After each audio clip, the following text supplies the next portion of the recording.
Star Wars Jedi Survivor releases in just under 1 month's time, and from all of the trailers and gameplay footage that we've seen thus far, there are tons of big changes coming to the game that weren't in Jedi Fallen Order. So in today's video, I'll be going over 5 of the biggest changes coming to the game that I'm really looking forward to. Now it's worth saying that there are no doubt more than these 5 changes, but like I said, these are 5 that I'm particularly excited for, so feel free to comment what you're looking forward to the most and subscribe to the channel to stay up to date with the game. The first thing I want to go over is the companion system. In the reveal trailer back in December, we learned that Cal would often be accompanied by Bode Akuna, a new character to the Star Wars franchise played by the same actor as Varko Grey in Star Wars Squadrons and Admiral Rampart in The Bad Batch. In the latest story trailer, we got to see a bit more of Bode, and then we also got confirmation that Merrin will be a companion in the game for us as well. Now it's not known if there will be any other companions beside those two, but I'd honestly be happy with just Bode and Merrin, as Merrin seems to be more of a close quarters companion, and Bode may be a bit longer range with his pistols, so each will have a different skill set and potentially be more beneficial in different situations. For those who don't know, companions will travel around the world with us, aiding us in combat and traversal of the environment, and no doubt there will be plenty of conversations to be had. Now I can't imagine we'll be able to have a companion out with us the entire time throughout the game, as we have seen plenty of gameplay without one, but we will just have to wait and see.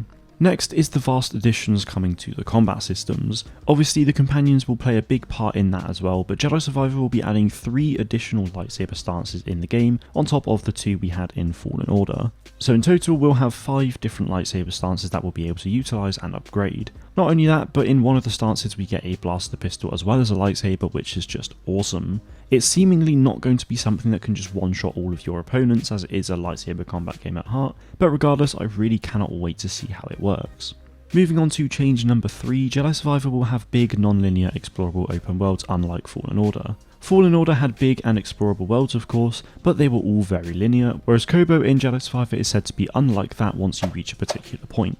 Now it's not known whether every planet will be like this or whether Koboh is the only one to have non-linear exploration, but I'm really hoping that there are going to be a couple of other planets with open world non-linear exploration, or at least if they are linear then hopefully there's plenty to do on them as well. Regardless, part of the non-linear fun on Koboh is that there are NPCs in the main town to speak to, and I believe you can talk to market vendors to buy new cosmetics as well, which I just think is awesome.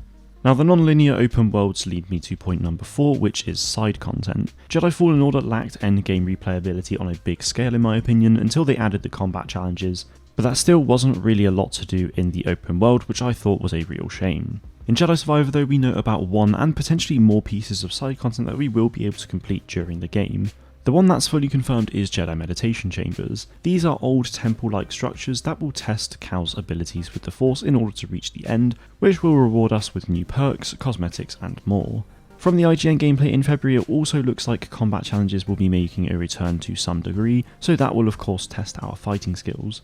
Now I'm hoping that every planet will have a couple of things to do on them, whether it's combat challenges or something a bit more unique to that location, but I imagine we will just have to wait until launch to find out more. Finally, I'm really excited to see how the past of Star Wars influences this game. The High Republic began at the start of 2021 with the books and comics, and the main villain in this game has pretty much been confirmed to be a Jedi from the High Republic era, so I'm really excited to see how the High Republic, so events of hundreds of years prior to the game, can actually impact this story and the time period that we know so well. Not only that, but the Bedlam Raiders on Koboh make use of separatist droids, so there's definitely going to be even more influence from the prequel era as well, which I find really exciting.